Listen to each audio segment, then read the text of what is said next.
story tonight. Reaction just in after a federal judge upholds a key element of Senate Bill 1070. That's our state's controversial immigration law. That judge okaying the so-called show me your papers clause.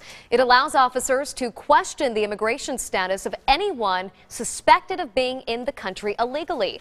ABC 15's Pete Serratos just talked to an immigration attorney joining us now live here. And Pete, what did you learn?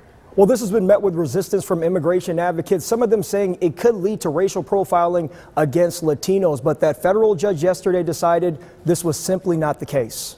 A federal judge says it's okay for officers to question anyone they stop who they suspect may be in the country illegally. The judge saying challengers to the SB 1070 clause failed to show how police would enforce this any differently to Latinos. I think the sincere and professional law enforcement officers are not going to be much affected by this at all. Says Antonio Bustamante, a lawyer and known immigration advocate. He disagrees with the ruling, but understands the judge's decision.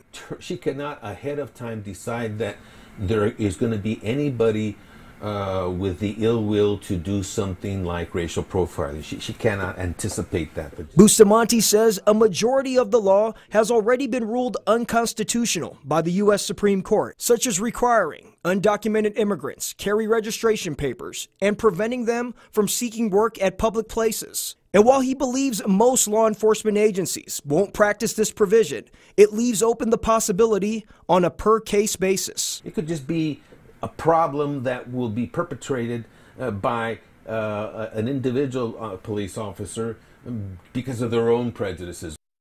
Now, this lawyer expects to see an appeal to this ruling. He also says despite the ruling, if an officer asks about your immigration status, you have the right not to answer this question. And at this time, I just got an email from MCSO. They don't want to comment on the ruling. All right, Pete, thanks for that information.